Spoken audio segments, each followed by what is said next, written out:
Behavioral Health Today, a podcast brought to you by the Triad Network. This podcast is designed to share trending topics occurring within the world and our communities and bring them a behavioral and mental health perspective. Welcome to Behavioral Health Today, a Triad production. I'm Dr. Graham Taylor, and I'm joined in our podcast today by Bea Arthur. Bea is a Columbia University-trained psychotherapist and award-winning entrepreneur who works with high-performance individuals in high-pressure work environments. Called innovative and inspiring by the American Counseling Association, Bea was the first African-American female founder in Y Combinator and was named an entrepreneur to bet on by Newsweek magazine, as well as being one of Bumble's most inspiring New Yorkers. She is an editorial contributor and in-house talent for Forbes Women and also hosts the Sonos-sponsored therapy podcast, Be the Change. Her latest company, In Your Corner, formerly Pretty Padded Room, was a pioneer of the e-therapy movement and was one of the first to deliver mental health care online. Bea's latest venture takes her mission even further by providing on-demand access to live therapists. Bea believes that the right talk at the right time can make all the difference. The difference. This is the name of her new venture and the focus of our podcast today. Bea, welcome to our show. It's so nice to have you here. Wow. I never look at my bio. So what a lovely intro. Thank you, Graham. Thank you, Dr. Taylor. It's so great to be here. Happy Friday. You can call me Graham. Thank you so much. Well, I had some fun learning about you and it's kind of cherry picking all the things you've done. I could add pages on the things you've accomplished so far. So it's nice to have you here. You know, Bea, I've heard you state that the challenges in seeking mental health treatment are no longer about stigma, nor are they really about cost, but instead they're about access, easy, universal access. And I've also learned that your passion is for that person across the world who wishes they had someone to talk to be able to have a therapist to connect with anytime, anywhere. And I'm going to ask you to share with us in a moment how the different intersects your psychology passions with your technology interests. But before I do, your passion for not wanting someone to be alone in a difficult time, may I ask, where in you did this passion originate from? Wow. Thank you so much for that insight. I really love it when there's a research interview. But yes, that deep down, before I was a therapist, my dedication to this field, to the innovation of this field, to the access that I want to deliver on starts actually in my childhood. So I'm a first generation American. My family is from Ghana and West Africa. Yeah. I'm actually wearing my Ghana shirt today, as you can see. I saw that when you came on. Yeah, this is Ghana gold. You know, it's a little bit yellow. So I'm a Ghana girl, very, very, very patriotic in that regard. You know, neither one of my grandmothers could read or write. And in one generation, you know, I live like a white man. I live like you, Graham. You know, I just get to do what I want because of America and capitalism. So, however, that said, immigrant children or children of immigrants, are held to a very high standard, you know, and later in life, they become perfectionists and people pleasers and they learn to push their emotions way down. And my life was no exception. You know, I am very honest about my mental health journey, about my hormonal journey. And I always joke that, you know, when I was 11 or 12 and I went through puberty, I got this banging ass body, but I also got terrible suicidal thoughts, like really, really bad. And if you think that Americans don't take mental health seriously, let me tell you how Africans feel about mental health. You know, I live in Manhattan. I went to Columbia, you know, it's a very, you know, pro-therapy environment. And, you know, it's hard to find a good therapist in New York, but like in certain continents, in certain countries, studying psychology isn't even a thing you can do, let alone a service you can access. So that's why my mission has always been global for people who aren't taught to express their feelings, who have to learn to push them down. Because I really struggled when I was younger and I love my parents. I'm very, very close to my parents to this day. But, you know, I had a lot of emotions in me. I'm a really, you can tell, intense woman. And I had to deal with all that by myself. I had to figure it out, which led to a lot of shame, which led to a lot of needless suffering. So I'm very dedicated. Anybody who's suffering alone, I know what that feels like. And I just, you know, if we can avoid that because of what I've been through, what I'm building, then I feel very aligned with that mission. I really like that. So this is including the person across the world that just needs somebody to talk to that may not have that access. This is including the person in Ghana or the person that doesn't have somebody around them to be able to kind of connect with and be known by and make it safe enough to do so. That's pretty cool. I appreciate that. Thank you. Yeah. Hey, well, let's take a look, a little bit deeper look at the difference. Describe it to us and tell us, you clearly got a passion about it and how it's allowed you to intersect, as I mentioned before, your psychology passions and your technology interests. Yeah, thank you. So the difference is my baby, my business baby. It's been incubating for about 3 years. We're finally about to make our big public market debut. But it basically starts, I mean, I like to say this is the remix because, I did have my first company. And I guess just the origin story is that, I've been a licensed therapist for the last 12 years. I did a dual master's in counseling clinical psych at Columbia University. And as I told you, I still live in Harlem. Shout out to Uptown. And and then I guess I've been in psychology technology specifically for the last 10 years. And by that, I mean, my, Pretty Petaloo, my last company, was one of the first to move therapy online with video. We were on Shark Tank, NPR, MTV. Yeah. And then I was in Y Combinator, like before I walked ass backwards into the startup scene because I was a domestic violence counselor making $38,000 a year when I started that company. No technical experience, no technical co-founder, but I really loved therapy. I loved what I did. And people would always ask me about it, but then they would tell me what they hated about it. And I'm like, well, I don't see it that way. I want you to see it the way I do. And so, I just thought I was going to do it as a way to I'm a hustler, I was like, let me find a way to sell this thing and scale it because, as you know, with therapists, there's a cap on how much you can make.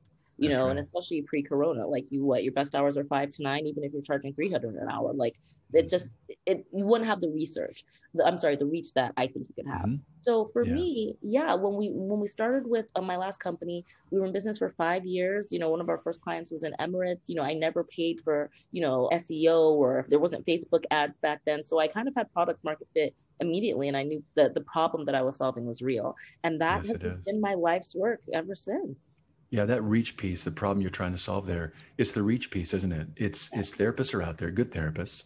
Yes. And oftentimes they're not that easy to find. It's kind of like trying to, find somebody and you're looking for the best referral and you don't oftentimes know ahead of time, is there a pot of people that have really been kind of vetted and good at what they do that you could really trust that I'm going to come into this and they're going to meet my needs rather than a whole lot of trial and error. Because when folks come into therapy, people forget this sometimes. And sometimes even as therapists, we forget that to make that first phone call, to actually take that step is huge. We are in our office waiting eagerly and interestedly for people to come and call us. But oftentimes we forget that first phone call is everything. And reaching out is everything because it's been building and building and building. And we want to ideally, that first encounter, that first fit as a good fit as we possibly can.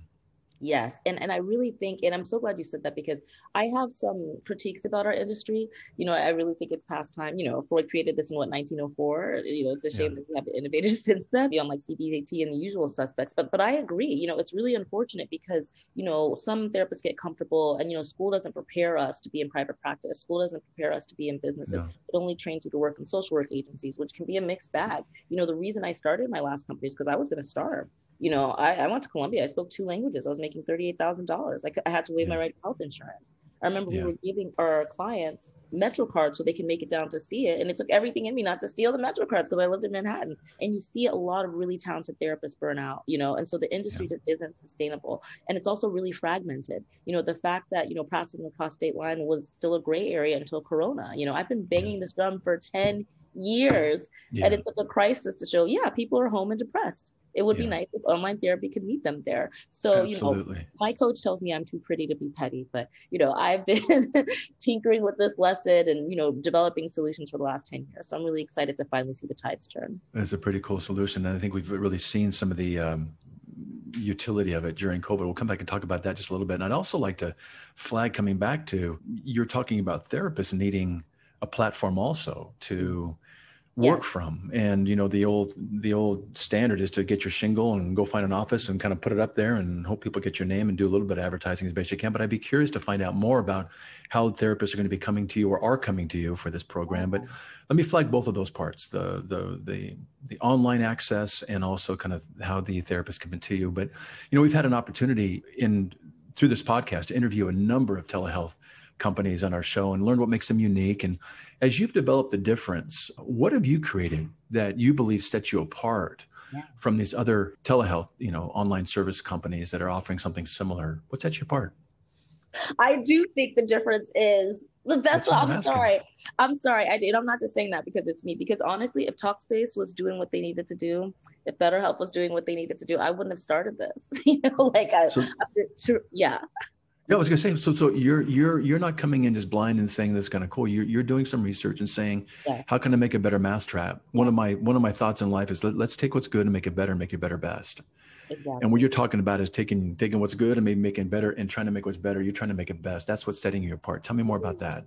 Thank you. This is great. This is the layup. So yes, I will say, even though it's been a really hard journey as an entrepreneur, like we failed a whole bunch of times. I've had to pivot several times with the difference. The difference is originally started as artificial intelligence for emotional intelligence. I was really trying to build a robot, which is what brought us to Alexa. So that said, I've really kept up with the evolution of the space, the preparation of society, the accessibility and the necessity for technology, because I do believe tech is a nice thing, but it's not everything. I don't think the answer to this problem is more tech. I still think it's access. The original issue hasn't been solved. And that's my point and what I'm trying to contribute to the industry. I like to refer to myself as a therapy madam. Like literally every day I'm always being asked for a referral. And, I am, a well-known therapist in New York, so I have a lot of referrals, but there's plenty of therapists who aren't very good salespeople, and they're not meant to be. And also grad school doesn't teach them how to be good salespeople anyway. They don't teach them about medical billing. And also, so we have these therapists who are literally out there on their own, and shout out to Triad for trying to do the right thing, create word of community. And we're doing the same thing. But also the insurance industry makes it difficult by design. In the 90s, they used to give you 20 sessions a year, with your insurance, and people wouldn't use it because before the Disability Act, people could fire you. So insurance companies were really happy about it. And then CBD came up and they reduced it to 6 to 8 sessions, because they would rather pay a psychiatrist 4 times a year for you to just get on psychotropic medication than for you to talk to me every week, because we have a for-profit healthcare system versus then a prevention-based healthcare system. And that's what I'm trying to do with the difference, give you access in the heat of the moment, pre-spiral, pre-crisis, preclinical diagnosis, and I think that if we introduced it and made it more sustainable, that's why I really believe in affordable prices, because it has to be sustainable. Even with my therapist, I have a therapist, a coach, an energy coach. My therapist is amazing. I'm a better woman when I talk to her, but she's $800 a month and it makes me want to fight her. And I'm saying that conflict is bad for my mental health. So as a practitioner in the space, as a madam in the space, as a vendor in the space, and as a client and really believer and advocate for the service, we just need a more sustainable model. So that's why the difference, we're doing what we do as a B2B distribution model, which I can talk about later, but also the difference is also going to be the first co-op, because in the startup space, they always get the first early employees equity. And I'm like, well, why should the engineer who built the platform get equity, but the therapists who actually power the platform and opt in? So this way, I think it makes it more sustainable. We can offer a lower hourly and kind of do revenue sharing. I want to give therapists after 12 months the option to opt into the employee options pool. I'm really trying to change the game for real at every angle. Mm-hmm. Wow. I'm appreciating kind of a behind the curtain view of this. Go a little bit further where you wanted to go right there around kind of what you're designing and kind of the co-op piece of this and the fairness around that. Well, like I said, I am a fan of the service. I'm an advocate practitioner and a client. I've had several therapists over the years myself. And some of my best jobs were when I was a social worker. I was going to starve. I couldn't starve. The reason because I just couldn't do it. The way it's set up is really tough. And before you have the confidence and you have the reputation to be able to charge $200, $300 an hour, you're working on a sliding scale, but one of my favorite jobs was when I was a domestic violence counselor. One was I was at, the Medicaid mills where they're paying you $26 every half hour to see 20 people a day. That was really hard to do, but I will say I learned a lot from those clients, and I haven't been in the chair in a long time. It's really hard to context switch from business owner to therapist. Mm-hmm. So when I first started in private practice and I was charging 60, I learned so much from those clients, but therapists have to charge 200 and 300 to pay their own meals. And so it sucks, right? This locks out 90% of the total addressable market. Demand is up never before for mental health services. And people are like, okay, I'm going to charge $250, I'm going to charge $300. And people are expecting to pay a $20 copay. So the discrepancy between copays and expected compensation is incompatible for both sides of the marketplace. And the only people who are benefiting it are insurance. They're cock blocking on purpose, right? Because me as a private practice, what am I going to do? I'm going to chase a $60 invoice for 3 months, or I'm just going to charge some rich guy $300 an hour, and I'm not getting better as a therapist because I'm not seeing a diverse range of issues. And, I'm not serving people who actually need it, right? Who could really, truly benefit from it. So that as long as that issue exists, I can't rest. I'm not okay with, participating in that industry. So we've got to change the system. We've got to change the whole game. Yeah, you've been very intentional in this, haven't you? Really, really informed so that this has a lot of dimensions to it. Not just, hey, you can go online and get some therapy. There's a lot of thought going into this. Yeah, no, it really is my mitzvah, and I have to say one thing is that, when I was doing Pretty Padded Room and then In Your Corner, I was really relentless. I didn't have a team, I would talk to anybody I could about it. And one of the reasons I got press, it wasn't because I ever did press release. I never paid for ads. It's because I'm very passionate about this, as you can tell. People like, talking to things that you care about, and I really care about this and it's personal to me. And I just feel like, I just can't rest until this issue is solved. And thankfully, after my company closed, I was also very open about the pain pain that I went through, like my own mental health journey, and one of the reasons I started The Difference is because, my identity was very tied to that company. I was at it for 5 years. And, when we closed, I got evicted. I broke up with my boyfriend. Like, it was the only job I'd ever had. It was really painful. And I'm very honest about the fact that in that last year, I called the suicide hotline 4 times, and the reason I'm honest about that part is I have the benefit of perspective. Because I'm a therapist, I know that I didn't want my life to end. My body didn't want my life to end. My mind just wanted the problems and the pain to stop. Yeah, and when I did call in the suicide hotline, I know people have had different experiences with different hotlines, but when I called in, it was 20 minutes. Somebody I didn't know, somebody who probably wasn't trained in mental health. But in that 20 minutes, they were able to fluff me down, get out of my head, get the energy out of my body, and get through that day. And I was like, sometimes we just need to get through that moment with somebody alongside us. They can't take it away, and we don't necessarily can't take it away. So we just need to get on the other side of it. Exactly. And you have to get the thoughts out of your body, the energy. But once I said it out loud, I'm like, yeah, this is painful, but it's temporary. This isn't enough to take me down. And it was always in 20 minutes or less. And I also did corporate counseling. I can get to that later, but I hope that makes sense. So I really want the difference to be, it doesn't have to be clinical. It doesn't have to be crisis. There can be snackable therapy. I like to say we fluff you down and lift you up and say, get it out of your body so you can get on with your day. Yeah, really good. I was, as I was going through the different parts of your site and learning more about it, you've really created a very accessible, affordable, and anonymous way for someone to get therapy on their own time, in their own space.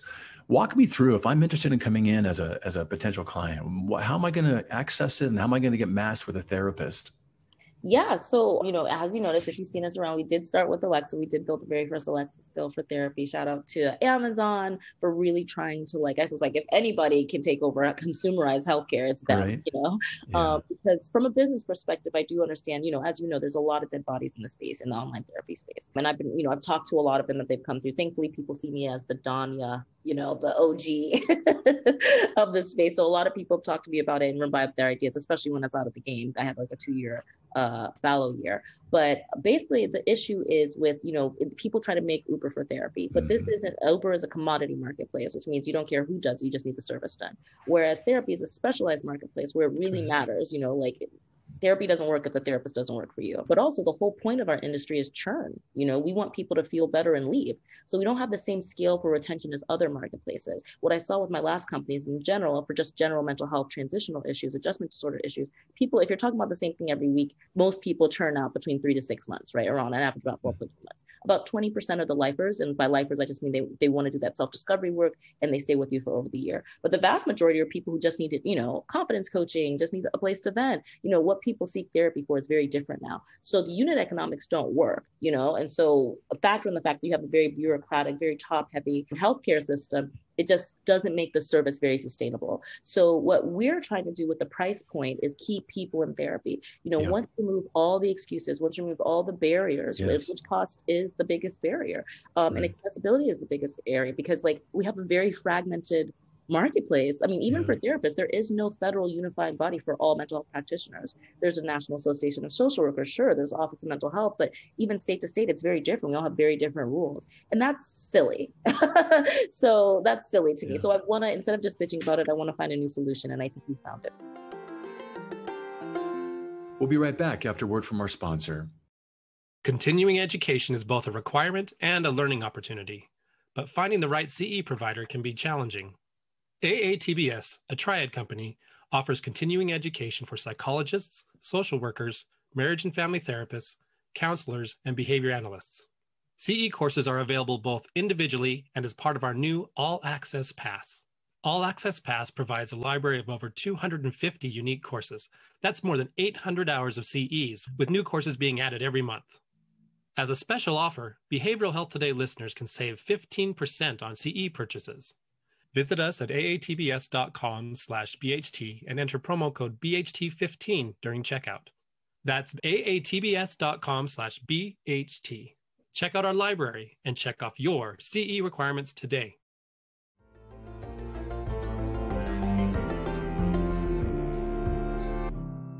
I think you found some solutions for it, along with the accessibility piece. You just mentioned the affordability. You have various, I went on your site, you have various payment plans as well. And it is affordable. You've got the pay as you go, you got the prep talk plan, you got the partner plan. And folks, you guys, as you're listening in today, you can go on their site and take a look. It's thedifference.co. And I'm going to have Bea tell us more about it as we wind down today. But you can see the various payment plans you have. And what I've really seen in that, Bea, is that you've been intentional in making access to therapy also an affordable component of it being accessed. That was intentional too, wasn't it? Absolutely. And so that's the first side of how we decided to think about compensation for the therapist, because I believe happy therapists, happy clients. If it wasn't for, and this is the one thing, necessity is the mother of invention. Thankfully, I loved my job. I worked with some really amazing social workers and supervisors. If I would have been getting paid what I should have been paid, or a livable wage, I would have done that work forever. So even though it wasn't financially sustainable for me, it did teach me a lot about true therapists. And that's who I want to ride for. I really don't want us to struggle. I see people with PhDs, excellent therapists, who are still, doing sliding scale and charging 60, their websites are ugly. It just pains me, right? Because I just feel like this person, is a star. So that's how I feel as their agent. But on the client side, it was just really important to me. And we've actually even lowered it. We're about to do a website update. So hopefully by the time this airs, y'all, it's good. And it's actually thedifference.co, not thedifference.com. The funniest thing, I looked at that and I thought, wait a minute, where's the M? But I thought, maybe for some reason my computer didn't catch it. So it's thedifference.co, C-O. C-O. You know who has thedifference.com? Funny enough, did you go? No, I didn't. It's a cheese company. It's so random. But I'm really big on customized counseling. I really want to provide a concierge experience. Again, not to shit on Talkspace or anything, not to shade them, but they productize it, which I get. And it's really hard to productize service-based businesses. And also people are so different. Even me at 8 a.m., I wake up and I'm like, oh, I'm so done with my man. I'm going to break up with him. By 8 p.m., he brings me food, he rubs my butt. I'm like, I'm going to make it work, So because people are so different and our emotional ability is so different, I just think it's a mistake to apply such a strict treatment modality. And I feel the same way about the DSM. So that's why with our pricing model, I really wanted to give people different options for the different moods of when you might seek out therapy. So first, yes, we have the pay as you go, no commitment, no monthly plan, $50 a pop for 30 minutes. And you just call in, you need some confidence coaching. Help me not cuss out my boss. Help me not to cuss out my boyfriend. That kind of thing. I just need somebody to talk to who's not in my family. And and with that one, it's just the general check-in. And then we have the meat and potato of our business is the pep talk plan. And I like to think of them as professional pep talks because I'm really trying to make it more mainstream, get it away from the clinical, pathological way that people view mental health. But with a pep talk plan, it's $90 a month for 90 minutes, and you can break that up into 3 30-minute sessions. And we start all of our sessions in 30-minute sessions. And and so you don't choose your therapist when you first get started because people can get overwhelmed. Instead, you choose what you want to talk about. So we call them pain points. And so there's about 12 things, love, loneliness, work, parents, existential stress, those things. And so you won't always get the same therapist when you call in because we try to guarantee 30 minutes or less for you to connect with someone, but you will always be routed to the therapist in your area of concern. So for example, you'll always be routed to a marriage counselor or a grief counselor or a career counselor. And then if you like one of the therapists you land on, then you can upgrade to the partner plan. And the partner plan, then it's not 30 minutes or less, but we guarantee same day sessions. We help the therapist set up their caseload and their availability. So you can get same day access. And then the sessions are longer. They go from 30 to 60 minutes and you're always routed to the same dedicated therapist. Really good. That's the happy path, right? You just use us you're just dating us. It's kind of like matchmaking for you and lead gen for the therapist. So I'm really pleased with where we landed. How are you getting your therapists in? It sounds like you've been intentional too, and to provide them a platform from which to work, recognizing the challenges and, being in a private practice and marketing, all those things. How are you bringing these folks in? So the main thing that we offer is I always wanted to do a fixed income for therapists because that's the thing, I've done a lot of corporate counseling contracts, that show Billions, the hit show Billions on Showtime. Well, actually the way the difference started after my last company closed and I just started consulting, I was like, I need a new business. And the difference came to me literally as I was being evicted. So do not run away from hard times, folks. No. Don't learn anything during good times. You learn the most during bad times. On the other side of that challenge is change, and every good thing that happened in your life happened because something changed. So always embrace change. So literally I was cleaning my house. I was trying to keep my tears in as I'm being evicted because I love this house. I literally lived there for 10 years from 23 to 33. I grew up basically in New York. That was my young adulthood. And I'm all sad. And this is actually how, because I'm I'd like to see, I'm a spiritual person, so I'm into crystals and all that fun shit. But literally, same thing with Pretty Padded Room. It literally just dropped into my mind. It was like, oh, a nice place to go crazy. Like it just dropped in my mind, and I fall in love with it. And with the difference, it was like the right talk at the right time can make all the difference. And I swear it was like somebody just whispered it to me. And that was just always my motto. That was all my thesis. I believe the right talk at the right time can prevent you from doing the wrong thing, can help you respond more elegantly, be more control of your feelings. And so when we first started with that, that was my motto. And I just really wanted to make instant availability, expertise. And that's why working with Amazon worked so well. You're kind of bringing back in this whole idea about how you're creating this, not just to set yourselves apart, but also to allow practitioners an opportunity to enter into the field. And you're looking to make this a worldwide opportunity. People, like you said, across the world needing to connect with somebody can call in at this time. So it's not just, in the United States or locally, but worldwide. So you're bringing clinicians in and giving them an opportunity to come into the field and this idea of a fixed income in a very helpful way. Yes. So the fixed income issue. Because, as I mentioned, a lot of therapists aren't salespeople, they don't want to deal with office space. They don't want to deal with medical. They just want to focus on what they're good at. These are my favorite kind of therapists, the ones who really just do the work. Because I'll be honest, like the reason I was a good therapist is because people like and trust me, right? I'm easy to talk to. But, since I've worked with therapists who actually do like real interventions, stay on top of all the trainings, and that's who I want to represent the difference. So we do a lot for our team, and we also don't call them therapists, we call them trainers, because, I feel like, I'm sure you've seen people conflate mental health and mental illness a lot, right? And so I wanted to make it more mainstream. So I refer to all what we do as mental strength. So we actually give you tangible mental strength skills training. And on our platform, whether or not you're an LMHC, LMSW, PhD, LMNOP, we refer to all of our people as MSTs, which stands for mental strength trainer. And and so we really want to try and get everybody like feeling like a community, feeling consistent and feeling equal. And basically what we do for them is we actually staff our therapists in 3-hour shifts. So the way we guarantee 30 minutes or less is so our hours of availability, eventually we'd like to be 24 hours, but to start our hours of availability are from 9 to 9 Eastern. And therapists are staffed in 3-hour shifts, so 9 to noon, noon to 3, 3 to 6, and 6 to 9. And during that time, they can get anywhere from 0 to 5 calls. And for every call, they get more money. But if nobody calls in, we do pay a shift pay of $50 because I respect their time and talent. Again, this is very different from Uber. And so what this allows them to do, we have a flat rate for them so they can guarantee consistent income, only 9 to 18 hours a week. They don't do more than 6 3-hour shifts a week. And then which can supplement their private practice, and they can still charge their in-person rates. Because I know that some of the resistance that, more advanced, more mature therapists will tell me when I'm interviewing them, they're like, I haven't charged $100 an hour since grad school. This is insulting. And I'm like, please try and take the ego out of it. It isn't your value, like just because it isn't like I'm disrespecting you. I want you to get and help more people. And how can I help you do that? And we also do promote the therapist in-person practice on our directory. We also do RFPs and specialist directories. We also on our, because I like to think of it as a hotline. So on our social, we're about to relaunch, we have little calling cards for them, because I don't want to just be the face of the brand, right? Like I want to make therapists the new Kardashians. I want them to be everywhere. I want them to be aspirational. I want them to be rich, so and we also help them with their marketing, with their accounting. There's so many therapists that are still using their social security numbers for some reason. So I've seen it all, right? And so like I like to think of them, we call it the agency. So I like to think of them, me as their agent. I'm going to get you the best rates. We work with only corporate counseling at the moment. So we only work with corporate clients. So I'm going to get you fixed rates. I'm going to get you like a very engaged and eager audience. And I just found a difference. It's really good.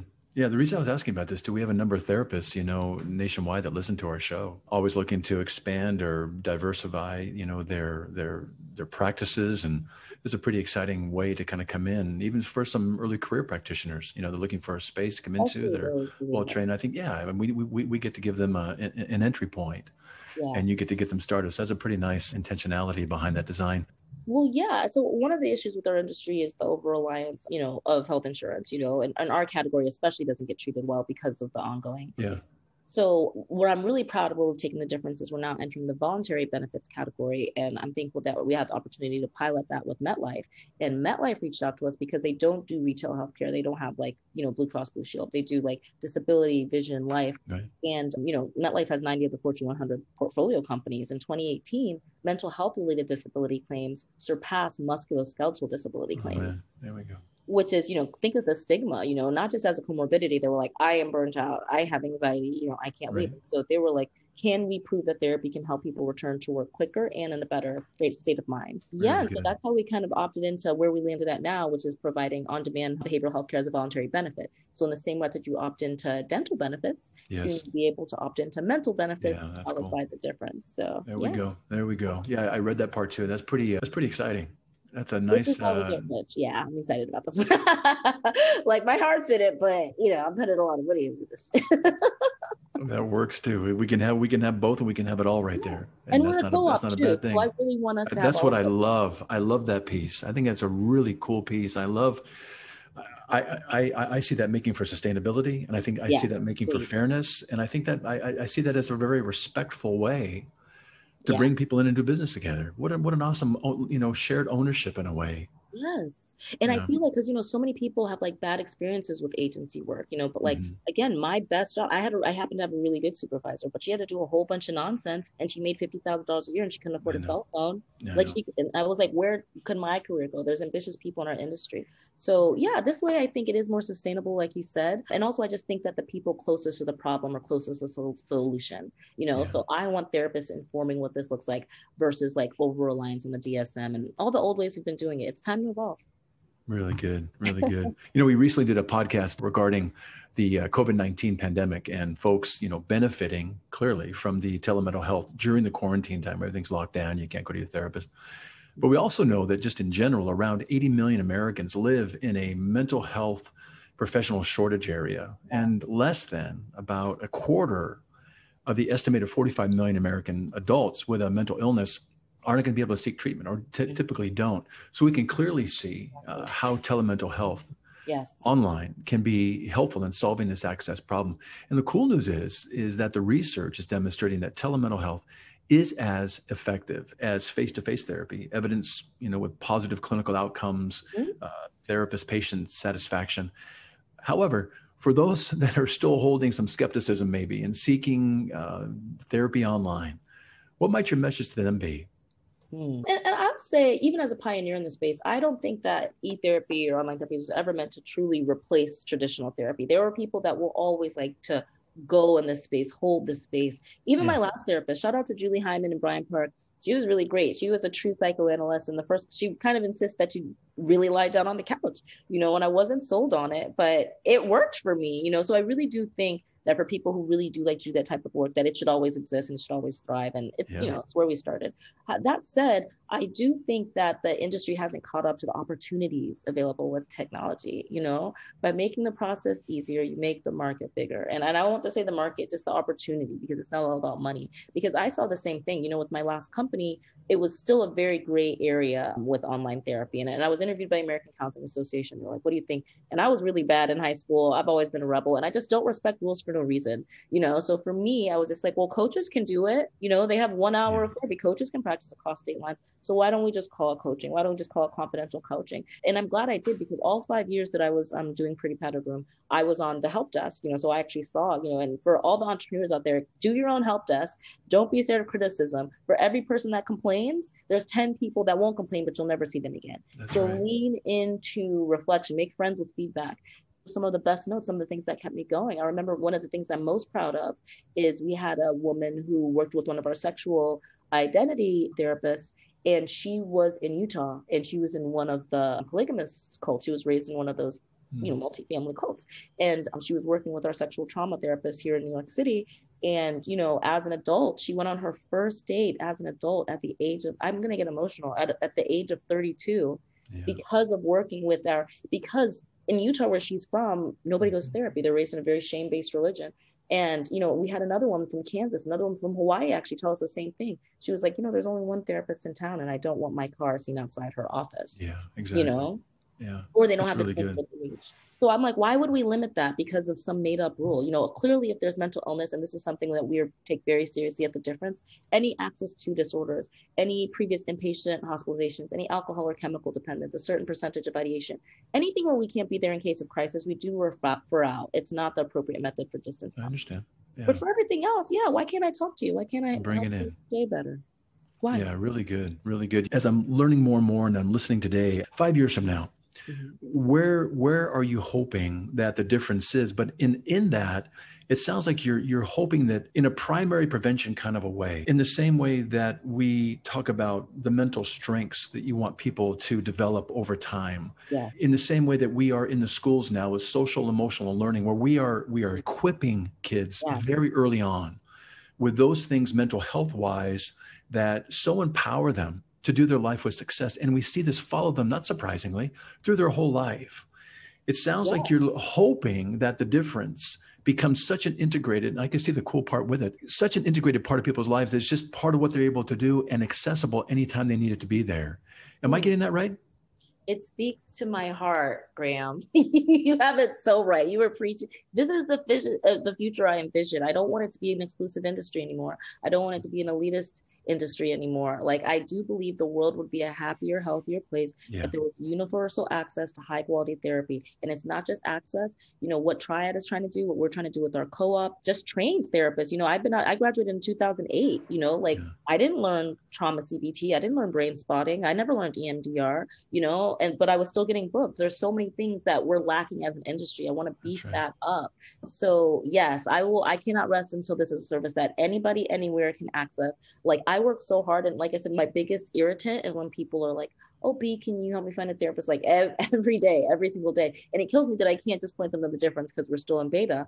But my dream, I'll be able to rest when I'm at brunch and I can shut off my email and somebody's like, oh, B, I talked to the best therapist on the difference this week. And I had nothing to do with it. And I'm like, oh my God. So yeah, I'm really excited about that. And I do like think the difference will be a household name next year. I do think it'll be, I want it to be like the 90s. Remember when everybody was talking about therapy in the 90s, like on Seinfeld and Mad About You and Sex and the City? It was like a regular thing. That's right. How nice that could be seen as a resource, as much as our, we talk about health, we talk about our spiritual health, we talk about our physical health, and we get to weave in this idea that our mental health, kind of like a three-legged stool, we get to be balanced out with our mental health. And I think with the stigma coming down, with things being seen as this is how we can enhance our performance, our relationships, our sense of self, all of these things come out of the services you're talking about, bringing up here. I know we're kind of winding down. I just want to, maybe it's kind of a unnecessary question because you got a lot of passion behind this, but what's bringing you the most joy in this season of your life and in your career right now? Are you finding?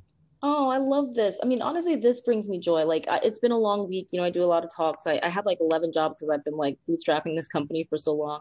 But, it's been 3 years in the making, which I used to have a lot of shame about. But every single pause, every single pivot has made us better. Like, look how much I know now. Look how much I've seen. Look how much, if we would have gone to market with Alexa, we would have been DOA, dead on arrival, So I'm really grateful for all of the lessons. Even this week has been so tired, but I light up, when I talk about this possibility. And just like you're saying, I think it'll fundamentally change how we interact with each other because we're equipping this next generation with social emotional learning. That would have helped me a lot growing up when I was in high school. They told me I had ADD, OCD, ODD. I was like, oh, so every kid who challenges authority is mentally ill? Like, and none of these labels ever helped me.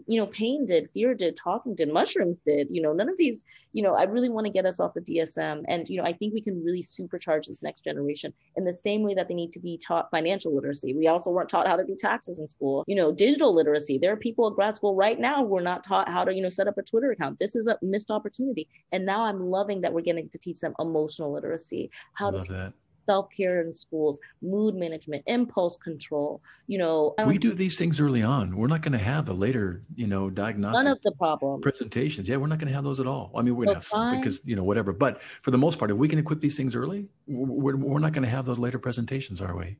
Absolutely. It's preventative based. Like, let's give them a plan instead of a treatment plan, instead of more medication. And my generation, I'm 37, I'm an older millennial. When I was coming up, they put everybody on Ritalin, and guess what we ended up? So stop medicating these kids, teach them how to meditate, teach them how to use music, movement. All these things they can use for the rest of their life in ways that are proactive and equipping and really translate into some really successful aspects of their life. Yeah, I'm loving that. That's really good. Hey, we're kind of winding down, and I'd love for folks to get in contact with you, your company, thedifference.co. Thank you. Any other ways that you want people to be directed to you that you'd like to let them know about on the show today? Sure. So thank you again. We actually will be posting on Triad. So even if you're an early therapist, especially if you're an early therapist, I really believe in you and I believe you deserve better in your continuing education and your career path. And I want to make sure that you avoid all the steps and just have a successful career with helping as many people as you want if you're a heart-led therapist. So we'll be posting our job posting on Triad as well as news and LinkedIn. So look us up there. You can also just go to thedifference.co/careers. Thedifference.co is our general website if you want to sign up for the beta. And then you can also see me. I'm probably easiest to reach on like Twitter and Instagram. And you can also check me out on bearthurtherapy.com. Very good. Very good. Well, I'm excited to be for what you're doing, and thanks for what you're doing. I think you're kind of filling in a much needed and very beneficial puka or area where we get to meet some needs for folks, what you're describing worldwide. Pretty exciting, and I'm excited for you. Thanks so much for being with us today on our show. It's a treat. Thanks for having me, Graham. Thank you so much. And I want to thank you, our listeners, as well for joining us. And we'll look forward to seeing you next time on Behavioral Health Today. We appreciate all the support from our community. And if you like our show, one of the best ways you can support it is by giving us a 5-star rating and leaving a review. Behavioral Health Today is a podcast part of the Tribe Network, all rights reserved.